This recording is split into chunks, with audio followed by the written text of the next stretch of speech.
Hello everyone, this is Pooja and welcome to HP Studies. I hope you all are doing great. जैसे कि आप सब जानते हैं कि हमने YouTube पे एक सीरीज स्टार्ट की है जिसमें हम चाइल्ड डेवलपमेंट एंड पैडागोजी के प्रीवियस ईयर पेपर्स को डिस्कस कर रहे हैं।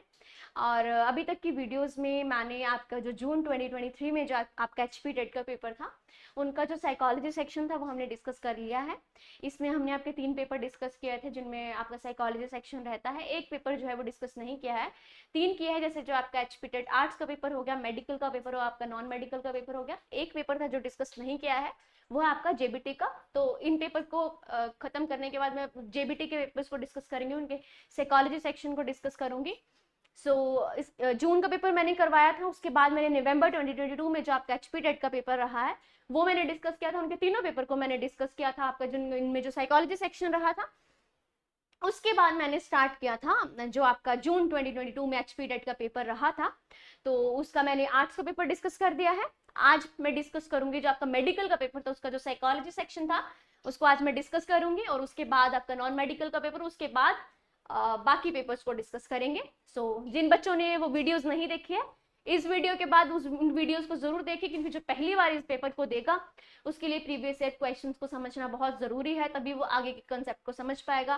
क्योंकि सिलेबस तो आप कवर कर लेंगे पर आपको ये समझ में नहीं होगा कि क्वेश्चन किस तरह से बनता है, तो आपको वो समझ में नहीं आएगा। क्योंकि मैं आपको बता देना चाहती हूँ, अभी तक मैंने जितने भी पेपर करवाए हैं क्वेश्चंस हर बार रिपीट हुए हैं, भर भर के रिपीट हुए हैं, और क्वेश्चन डायरेक्टली रिपीट हुए हैं। क्वेश्चन भी सेम वही उठाया है, ऑप्शन भी चेंज नहीं किया है, ABCD कोई ऊपर नीचे डायरेक्टली उठा के डाले हैं सेम। ठीक है, तो क्वेश्चन पेपर आपने देखने हैं, सॉल्व करने हैं। मैंने अभी तक आपको आपके 7-8 पेपर करवा दिए हैं, उनकी वीडियोस उसमें है वीडियो सेक्शन में, आप जाके जरूर देखें। और वीडियो स्टार्ट करने से पहले मैं आपको एक बार बता देना चाहती हूँ कि जो भी बच्चे HP पटवारी 2023 एग्जाम की प्रिपरेशन कर रहे हैं, बहुत ही जल्दी आपका एग्जाम होने वाला है। जो भी बच्चे इस पेपर की तैयारी कर रहे हैं, वो ऑनलाइन बैच लेना चाहते हैं, तो जस्ट अभी आपका 11 सितंबर से ये बैच, नया बैच स्टार्ट हुआ है, 4th ऑनलाइन बैच स्टार्ट हुआ है। इससे पहले 3 ऑनलाइन बैच स्टार्ट कर दिए गए हैं, मतलब हो चुके हैं। 4th स्टार्ट हुआ 11 सितंबर से। तो जो भी बच्चे बैच लेना चाहते हैं उनको 60% ऑफ के साथ 1200 रुपए में मिल रहा है। इस नंबर पे जाके आप ये बैच परचेज कर सकते हैं। कोई भी क्वेरी है इस नंबर पे आप कॉन्टैक्ट कर सकते हैं। तो आज की वीडियो पे आते हैं। तो आज की वीडियो, जैसे मैंने आपको बताया कि मेडिकल का पेपर आज मैं डिस्कस करूंगी आपके साथ, जो आपका जून 2022 में हुआ था। तो फर्स्ट क्वेश्चन पे आती हूँ। तो फर्स्ट क्वेश्चन है आपका, which of the following method is best in changing the undesirable behaviour of the student. तो बच्चे के जो बच्चे का अनडिजायरेबल बिहेवियर होता है, कोई बच्चा मान लीजिए कोई अवांछनीय आपका व्यवहार कर रहा है, ठीक है, आप उसको परिवर्तित करना चाहते हैं, आप उसको चेंज करना चाहते हैं, तो आप क्या करेंगे। ठीक है, ऑप्शन दिए, पुनिश द चाइल्ड, बच्चे को आप दंड देंगे, bring to the notice of guardian, जो आप उनके गार्जियन होंगे, उनके यानी जो उनके अभिभावक होंगे उनके संज्ञान में लेके आएंगे आप, या सी रहेगा to identify the causes of undesirable behaviour and manage remedial step, कि आप उनके जो आपके उनके अनडिजायरेबल चेंजेस हो रहे हैं, जो उनका अनडिजायरेबल बिहेवियर है, उनके कॉजेज को जानेंगे कि क्या कारण है, किस वजह से ये हो रहे हैं, या और आप क्या मैनेज करेंगे, एक रेमेडियल स्टेप्स के साथ उनको कैसे मैनेज करेंगे। और फोर्थ है इग्नोर द चाइल्ड, यानी बच्चे को आप क्या करेंगे, इग्नोर करेंगे। तो आपका जो इसका जो राइट आंसर रहेगा वो रहेगा आपका ऑप्शन नंबर सी, यानी बच्चे के क्या करेंगे आप, कॉजेज को जानेंगे कि क्या, क्यों बच्चा अनडिजायरेबल बिहेव कर रहा है, क्यों वो इस तरह का व्यवहार मतलब कर रहा है, और कौन सा ऐसे रेमेडी हम यूज कर सकते हैं, उन स्टेप्स को यूज कर सकते हैं जिससे बच्चे का वो बिहेवियर चेंज हो जाए। ठीक है, तो ये इसका राइट आंसर रहेगा, बच्चे को आप पुनिश नहीं करेंगे, बच्चे को आप इग्नोर नहीं करेंगे, तो ये आपका सी क्या रहेगा, आपका राइट आंसर रहेगा। विच of the following is the correctly arranged. तो आपने करेक्टली अरेंज करना है इस सीक्वेंस को, encoding retrieval storage, encoding storage retrieval, storage retrieval encoding, retrieval storage encoding. तो कौन सा करेक्ट सीक्वेंस है, ऑप्शन आपका आंसर बताना चाहते हो, आंसर बी आपका करेक्ट आंसर रहेगा इसका। सबसे पहले इनकोड होगा, फिर स्टोर होगा, और फिर रिट्राइव होगा, तो यानी इनकोडिंग, स्टोरेज एंड रिट्रीवल। आपका थर्ड क्वेश्चन रहेगा, Alexia is which type of learning disability. तो जो आपका अलेक्सिया है वो कौन सी तरह की एक लर्निंग डिसेबिलिटी है। सिलेबस जब कवर करवाया था मैंने आपको बताया था कि लर्निंग डिसेबिलिटी से आपको भर भर के क्वेश्चन आते हैं, हर बार क्वेश्चन आते हैं, डायरेक्टली क्वेश्चन पूछ लेते हैं। इससे पहले वाले पेपर में आपको पूछ लिया था डिस्ग्राफिया से रिलेटेड कि कौन सी ये डिसेबिलिटी है। तो जो आपकी एलेक्सिया है वो है आपकी रीडिंग डिसेबिलिटी। जिन बच्चों को पढ़ने में जो दिक्कत आती है वो बच्चे कौन सी डिसेबिलिटी से जूझते हैं, वो रहेंगे आपके एलेक्सिया के साथ। ठीक है, तो ये बाकी आपकी डिसेबिलिटी है। जब डिसेबिलिटी का टॉपिक करवाऊंगी तो मैं आपको बताऊंगी। बट जो मैंने आपका जून 2023 वाला पेपर सॉल्व किया था उसमें मैंने आपको सारी डिसेबिलिटी के बारे में डिटेल में बताया था। जब क्वेश्चन आया था तो मैंने आपको डिटेल में बताया था। अब आपको हर वीडियो में भी डिटेल में बताऊं ये तो पॉसिबल नहीं है, क्योंकि वो फिर वीडियो बहुत ही ज्यादा लंबी हो जाती है। तो जब डिटेल में करेंगे तो मैं आपको इसके बारे में बताऊंगी। आपका जो 4th क्वेश्चन है वो है which of the following method is considered the most scientific and objective method of studying behavior। तो बिहेवियर को स्टडी करने के लिए आपका कौन सा मेथड जो है वो सबसे ज्यादा क्या है, साइंटिफिक एंड ऑब्जेक्टिव है। तो आपके ऑप्शन है observation method, experimental method, survey method या केस स्टडी मेथड। तो ये आपके ऑप्शन है, यानी अवलोकन विधि, प्रायोगिक विधि, सर्वेक्षण विधि या केस स्टडी, कौन सा आपका राइट आंसर है। तो आपका जो राइट आंसर है वो है आपका एक्सपेरिमेंटल मेथड, जो आपकी यानी प्रायोगिक विधि है। वो बहुत ही ज्यादा साइंटिफिक ऑब्जेक्टिव मेथड है, आप कह सकते हैं आपके किसको, बिहेवियर को स्टडी करने के लिए। ठीक है, 5th क्वेश्चन पे आते हैं हम। क्रिएटिव स्टूडेंट्स आर, तो जो आपके रचनात्मक छात्र होते हैं वो कौन से होते हैं, क्या होते हैं। रचनात्मक छात्र को आप क्या कहेंगे, convergent thinkers, divergent thinkers, extroverts या वेरी हार्ड वर्किंग। यानी आपका अभिसरण विचारक होते हैं, भिन्न विचारक होते हैं, बहिमुखी होते हैं, बहुत मेहनती होते हैं। तो आपका जो राइट आंसर रहेगा वो रहेगा आपका ऑप्शन नंबर बी, यानी जो आपके डाइवर्जेंट थिंकर्स होते हैं, जो आपके डाइवर्सली सोच सकते हैं चीजों के बारे में, जो हर चीज के बारे में एक अपनी धारणा बनाते हैं, आप उनको क्या कहेंगे, क्रिएटिव स्टूडेंट कहेंगे। Right, okay. 6th क्वेश्चन पे आपके आते हैं। So according to McDougall, basic instinct यानी curiosity is related to which emotion. तो जो आपका बेसिक इंस्टिंक्ट है क्यूरियोसिटी, वो कौन से इमोशन के साथ जुड़ा हुआ है। तो ये आपने बताना है, फियर, हेट, वंडर या हंगर। तो ये आपके ऑप्शन, यानी भय के साथ, नफरत के साथ, आश्रय के साथ या भूख के साथ। तो किसके साथ क्यूरियोसिटी जुड़ा हुआ है। तो आपका जो राइट आंसर रहेगा वो आपका रहेगा वंडर। वंडर के साथ क्या जुड़ा हुआ है, क्यूरियोसिटी। ठीक है, ओके। सो नेक्स्ट क्वेश्चन है 7th question, scope of study of child development. तो जो आपकी चाइल्ड डेवलपमेंट की स्टडी होती है, जिसको हम स्टडी करते हैं जो चाइल्ड डेवलपमेंट की, उसका स्कोप क्या है। तो ऑप्शन है study of different stages of child development, यानी चाइल्ड डेवलपमेंट के डिफरेंट स्टेजेस को स्टडी करना। Study of effects of environment of children development, children development की जो इन्वायरमेंट के इफेक्ट्स रहते हैं उनको स्टडी करना। स्टडी ऑफ इंडिविजुअल डिफरेंसेस, कि डिफरेंट स्टूडेंट्स में इंडिविजुअल डिफरेंसेस रहते हैं, जैसे हर एक व्यक्ति जो है वो सेम नहीं रहता है, उसमें हम सभी में डिफरेंसेस होते हैं, चाहे वो हेरिडिटी डिफरेंसेस हो या आपके इन्वायरमेंट से डिफरेंसेस हो, तो या ऑल ऑफ द अबव। तो क्या है चाइल्ड डेवलपमेंट की स्टडी का स्कोप, कहाँ पर स्कोप रहता है। तो आपका जो राइट आंसर रहेगा वो रहेगा आपका ऑप्शन नंबर सी, यानी स्टडी ऑफ इंडिविजुअल डिफरेंसेस। यानी हम किस चाइल्ड डेवलपमेंट में किस चीज स्टडी करते हैं, हम इंडिविजुअल डिफरेंसेस की। ठीक है, okay. Who is the father of experimental psychology. तो एक्सपेरिमेंटल जो साइकोलॉजी आपकी प्रायोगिक मनोविज्ञान है, उसका जनक यानी फादर किसको कहा जाता है, एक्सपेरिमेंटल साइकोलॉजी के फादर। तो विलियम वुड को कहा जाता है, जंग को कहा जाता है, सिगमंड फ्रॉइड है या नन ऑफ द अबव है। तो आपके जो इसका राइट आंसर है वो रहेगा विलियम वुड, यानी जो आपका विलियम वुड है वो है आपके एक्सपेरिमेंटल साइकोलॉजी के फादर्स। ठीक है, 9th क्वेश्चन रहेगा आपका, अकॉर्डिंग टू पियाजे। पियाजे के क्वेश्चन हर बार आते हैं, 2 क्वेश्चन, एक नहीं तो दो, दो नहीं तो एक क्वेश्चन आपका हर बार रहता है, और अच्छे से आपने इसकी जो थ्योरी है उसको समझ लेना है। अकॉर्डिंग टू पियाजे, the children are able to grasp the concept of object permanence या कंजर्वेशन।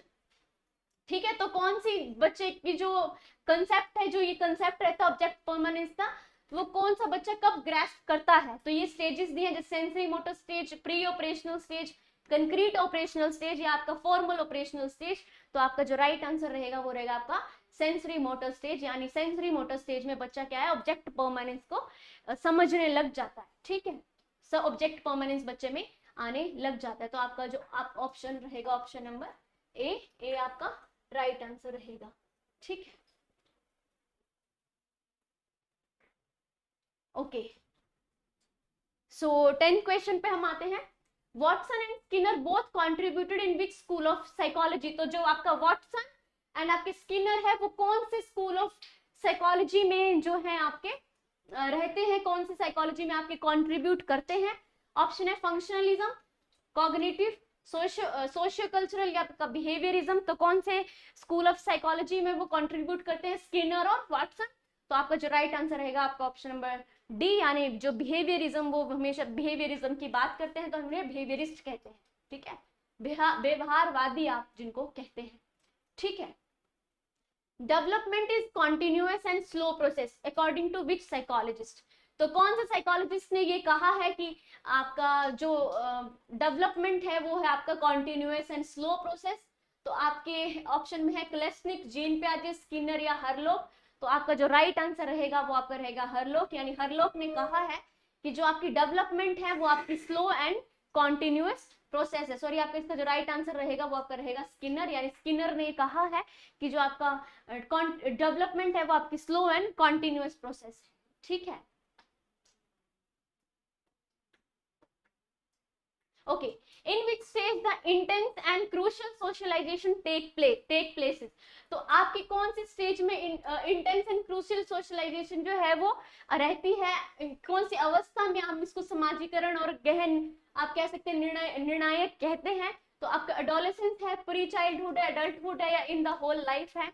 तो आपका जो राइट आंसर रहेगा वो है एडोलेसेंस। एडोलेसेंस एक ऐसी स्टेज है जिसमें बच्चा जो है इंटेंस और क्रूशियल सोशलाइजेशन में रहता है। 13th क्वेश्चन पे आते हैं। आपका जो 13th क्वेश्चन है वो है meaning of development of human values which are universal in nature. तो कौन सी आपकी सार्वभौमिक मानवीय मूल्यों के विकास का अर्थ क्या है, आप क्या कहते हैं, human values and which are universal in nature. Option है आपका इंडोक्ट्रिनेशन, एडॉप्शन, इमिटेशन या मैनिफेस्टेशन। तो ये आपके ऑप्शन है उपदेश, गोद लेना, नकल या प्रकटीकरण। तो आपका जो राइट आंसर रहेगा वो रहेगा आपका ऑप्शन नंबर डी, यानी जो आपका मैनिफेस्टेशन है वो आपका राइट आंसर है।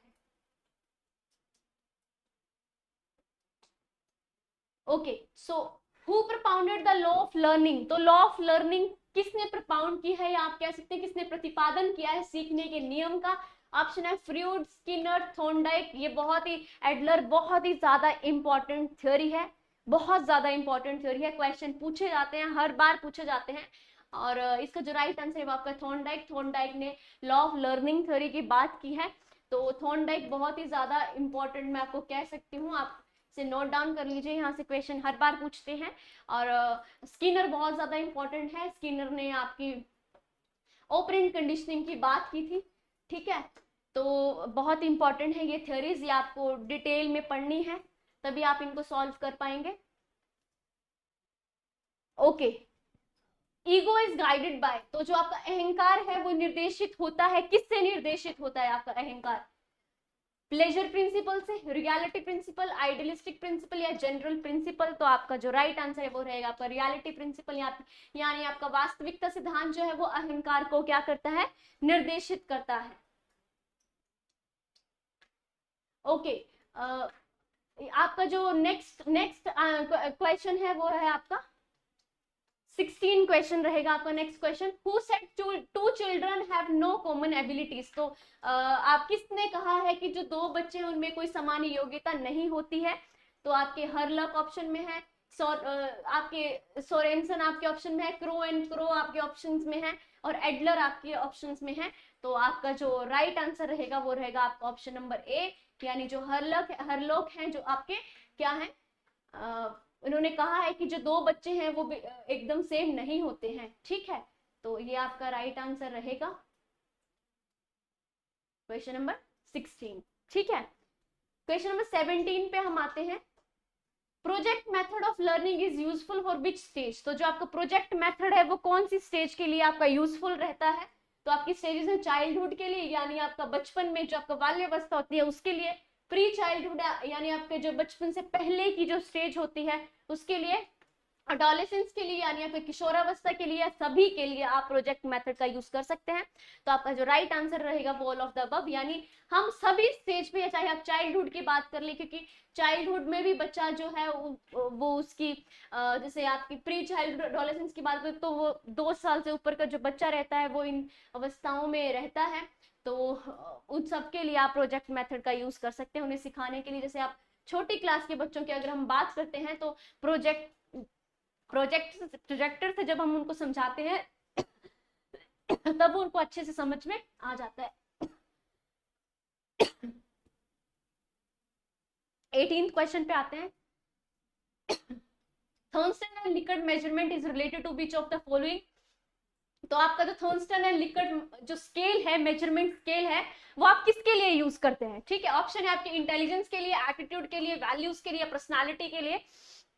तो हम इन दोनों स्केल्स का, थर्नस्टन का जो स्केल है मेजरमेंट का और जो लिकर्ट मेजरमेंट स्केल है, वो हम यूज करते हैं एटीट्यूड के पर्सपेक्टिव में। जब हम एटीट्यूड जो टेस्ट बनाते हैं उसके लिए इन दोनों हम क्या करते हैं, इन दोनों मेजरमेंट स्केल्स का यूज करते हैं। जब डिटेल में कवर करेंगे मेजरमेंट स्केल्स के बारे में तब मैं आपको सभी स्केल्स के बारे में बताऊंगी कि हम इंटेलिजेंस में कौन सा टेस्ट यूज करते हैं, या हम आप कह सकते हैं हम वैल्यूज के लिए, पर्सनालिटीज के लिए हम कौन सा टेस्ट यूज करते हैं। ठीक है, ओके। सो आपके 19th क्वेश्चन पे आते हैं हम। ऑब्जेक्टिव ऑफ इवैल्यूएशन इज, तो आपका मूल्यांकन का उद्देश्य क्या है? ठीक है, हमने बताना है ऑब्जेक्टिव, बताना है इवैल्यूएशन का। ऑप्शन है to declare student pass and fail, यानी बच्चों को डिक्लेयर करना कि वो पास है या फेल है। To know what is the child has to learn, कि बच्चा क्या सीखता है, जानने के लिए कि बच्चे ने क्या सीखा है। To know the problems of faced by the child in learning, की सीखने में बच्चों को आने वाली समस्याओं को जानना, ये इवैल्यूएशन में लेते हैं। या ऑल ऑफ द अबव, इन सब चीजों को हम इवैल्यूएशन में ऐड करते हैं। तो जो आपका राइट आंसर रहेगा वो रहेगा आंसर सी, यानी इवैल्यूएशन के जो ऑब्जेक्टिव्स हैं कि हम ये भी डिक्लेयर करते हैं कि बच्चा जो है वो पास होगा या फेल होगा, वो सब हम डिक्लेयर करेंगे इवैल्यूएशन में। नेक्स्ट हम डिक्लेयर करेंगे कि बच्चा क्या सीखता है, कैसे सीखता है, क्या सीखना चाहता है, या बच्चे ने क्या सीखा है अभी तक, उसको हम इवैल्यूएशन में काउंट करेंगे। बच्चे की जो लर्निंग के दौरान जो बच्चे ने प्रॉब्लम फेस की है वो सब हम इवैल्यूएशन में काउंट करेंगे, और ये सब चीजें हम इवैल्यूएशन में काउंट करेंगे। तो जो आपका राइट आंसर रहेगा वो रहेगा आपका आंसर नंबर डी। ठीक है, 20th क्वेश्चन पे आते हैं। ओके, सो आपका 20th क्वेश्चन है, development of concept is mainly a part of. तो डेवलपमेंट का जो कॉन्सेप्ट है, अवधारणाओं का विकास मुख्यतः किसका भाग है? Intellectual development, physical development, social development, या आपका इमोशनल डेवलपमेंट। तो आपका जो राइट आंसर रहेगा वो आपका बौद्धिक विकास, यानी जो आपका इंटेलेक्चुअल डेवलपमेंट जो है वो एक डेवलपमेंट का एक मेन कॉन्सेप्ट का पार्ट है। ठीक है,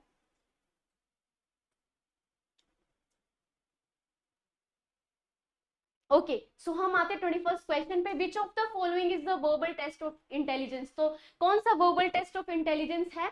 रावेन का प्रोग्रेसिव मैट्रिक्स, को का ब्लॉक डिजाइन टेस्ट, या आप कह सकते हैं वेक्सलर का अडल्ट परफॉर्मेंस टेस्ट, या आप कह सकते हैं स्टैनफोर्ड बिनेट टेस्ट। तो जो आपका इसका राइट आंसर है वो रहेगा आपका स्टैनफोर्ड का बिनेट टेस्ट, जिसको हम क्या कहते हैं, वर्बल टेस्ट ऑफ इंटेलिजेंस। ठीक है, 22nd क्वेश्चन है आपका, which psychologist describe personality on the basis of traits. तो पर्सनालिटी को जिन्होंने ट्रेट के बेसिस पे डिस्क्राइब किया है वो कौन है? शेल्डन है, आपके फ्रूड है, अल्पोर्ट है, या फ्रिडमैन है। तो जो आपका राइट आंसर है वो आपका अल्पोर्ट ने आपका क्या किया है? अल्पोर्ट ने आपकी पर्सनालिटी को डिफरेंट डिफरेंट ट्रेट्स के बेसिस पे डिस्क्राइब किया है। ओके, 23rd क्वेश्चन है आपका, repeated association of undesired response with an aversive consequences refers to। तो क्या है जो प्रतिकूलन परिमाण के साथ अवांछनीय प्रतिक्रिया का बार बार जुड़ाव दर्शाता है? पॉजिटिव रीइंफोर्समेंट है, अवर्सिव कंडीशनिंग है, नेगेटिव रीइंफोर्समेंट है, या आपका मॉडलिंग है। तो जो आपका राइट आंसर है वो है आपका ऑप्शन नंबर बी, यानी जो प्रतिकूल कंडीशनिंग यानी अवर्सिव कंडीशनिंग है वो क्या करता है, इस चीज को बार बार इसके जुड़ाव के साथ दिखाता है। ठीक है, ओके। सो 24th क्वेश्चन पे आते हैं। 24th क्वेश्चन है आपका, which of the following characteristics is related to effective counsellors. तो जो आपका निम्नलिखित में से कौन सी विशेषता प्रभावी परामर्शदाता से संबंधित है? तो रिलेटेड है इफेक्टिव काउंसलिंग के साथ। जो आपका इफेक्टिव काउंसलिंग है, काउंसलर है, उसकी कैरेक्टरिस्टिक्स क्या है?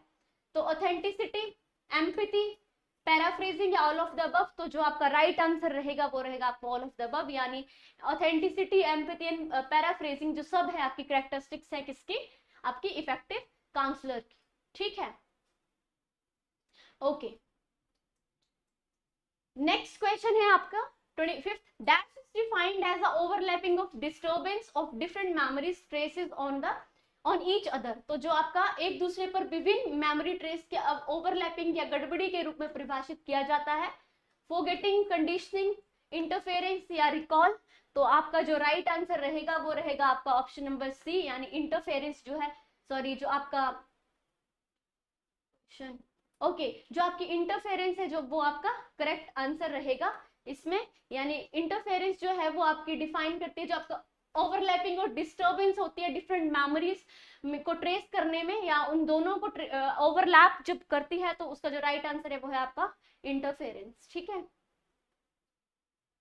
5th क्वेश्चन है आपका, 26th क्वेश्चन है आपका, which educationist gave the idea of behaviourism in education system. तो किसने ये आइडिया दिया है आपका बिहेवियरिज्म इन एजुकेशन सिस्टम में? तो आपका ऑप्शन है John Locke, Thorndike, Herbert Spencer या वॉटसन। तो आपका जो राइट आंसर है वो आपका वॉटसन, यानी वॉटसन ने बात की है किसकी? शिक्षा प्रणाली में व्यवहारवाद का जो विचार है ये कौन से एजुकेशनिस्ट ने दिया है? तो वो दिया है आपके वॉटसन ने। ठीक है, okay. So escape learning is an example of instrumental conditioning based on dash reinforcement, conditioned, unconditioned, positive या negative। तो आपका जो राइट आंसर है वो है आपका नेगेटिव, यानी जो आपका प्लान सीखना है, यानी आप कह सकते हैं एस्केप जो लर्निंग है वो एग्जाम्पल ऑफ इंस्ट्रूमेंटल कंडीशनिंग है बेस्ड ऑन कौन सी रीइंफोर्समेंट है? तो वो है आपकी नेगेटिव रीइंफोर्समेंट। ठीक है, 28 क्वेश्चन पे हम आते हैं आपके, cognitive therapy for treatment of depression was proposed by. तो जो आपकी कॉग्निटिव थेरेपी है, तो जो उसका जो ट्रीटमेंट ऑफ डिप्रेशन है प्रपोज किसने किया है? तो वाकई किया एल्बर्ट एलिस ने, सिगमंड फ्रॉइड ने, एरोन बेक ने, या नन ऑफ द अबव। तो आपका जो राइट आंसर रहेगा वो रहेगा आपका एरोन बेक। इन्होंने क्या किया है आपका जो आपका डिप्रेशन का तो जो कॉग्निटिव थेरेपी है उसको प्रपोज किया है। ठीक है, 29 क्वेश्चन है आपका, okay. Which of the following is not a type of intelligence as proposed by Gardner. तो जो आपके हार्वर्ड गार्डनर है उन्होंने अपने जो 8 तरह की मल्टीपल इंटेलिजेंस के बारे में बताया था उनमें से कौन नहीं है? तो फर्स्ट है म्यूजिकल, लिंग्विस्टिक, लॉजिकल, मैथमेटिकल या क्रिएटिव। तो ये जो 3 है ये आपकी 8 टाइप की जो आपकी मल्टीपल इंटेलिजेंस उसमें काउंट होती है। क्रिएटिव जो है वो आपकी कोई मल्टीपल इंटेलिजेंस नहीं है अकॉर्डिंग टू हार्वर्ड गार्डनर। ठीक है, ओके। सो लास्ट क्वेश्चन है हमारा, a child having intelligence quotient between 55 to 70 will be categorised as. तो जो आपकी 55 to 70 के बीच में जो आपकी बुद्धि गुणांक वाले बच्चे हैं वो कौन से किस में आप इनको क्लासिफाई करेंगे, कौन सी कैटेगरी में आएंगे? Mild mental retardation, moderate mental retardation है आपके, या सवियर मेंटल रिटार्डेशन, या प्रोफाउंड मेंटल रिटार्डेशन। तो जो आपका राइट आंसर रहेगा वो रहेगा आपका माइल्ड मेंटल रिटार्डेशन, या आपकी जो हल्की मानसिक मंदता वाले जो बच्चे हैं वो इस कैटेगरी में आएंगे। तो ये थे हमारे आज तक के क्वेश्चंस जो हमने मेडिकल का पेपर डिस्कस कर लिया है। आई होप आपको ये समझ में आ गए होंगे और आपको समझ में आ गया होगा कि इसके बाद जो क्वेश्चन आया है वो कौन कौन से रिपीट हुए हैं। लर्निंग डिसेबिलिटी से लेके क्वेश्चन आया है, प्याजे से लेके क्वेश्चन आया, थॉर्नडाइक से क्वेश्चन आया है, वाटसन का क्वेश्चन अभी तक इतना रिपीट नहीं हुआ है। इसमें आपके 2 वाटसन के क्वेश्चन पूछे गए थे और आप देख सकते हैं जैसे इसमें IQ को लेके क्वेश्चंस बहुत ज्यादा पूछे गए हैं। इस वाले इंटेलिजेंस के आपके जो इंटेलिजेंस टेस्ट हैं उसको लेके क्वेश्चंस पूछे गए हैं जो कि बहुत इंपॉर्टेंट है। ये पेपर जो था आप कह सकते हैं टफ था पेपर। जिन्होंने डायरेक्टली थ्योरीज पढ़ी थी, सभी थ्योरीज पढ़ी थी, पैडागोजी पढ़ी थी, तो वहां से थोड़े ज्यादा क्वेश्चन देखने को नहीं मिले हैं। बट आपके इंटेलिजेंस से काफ़ी क्वेश्चंस आपको देखने को मिले हैं। तो इससे अगले वाली वीडियो में हम आपका नॉन मेडिकल का पेपर को डिस्कस करेंगे। तो मिलते हैं आपको अगली वीडियो में, तब तक आप इस वीडियो को देखें और इसे समझें कि कौन से टॉपिक से आपके क्वेश्चंस पूछे गए हैं, कौन सी थ्योरी से क्वेश्चन पूछे गए हैं। तो फिर मिलते हैं आपको अगली वीडियो में। धन्यवाद।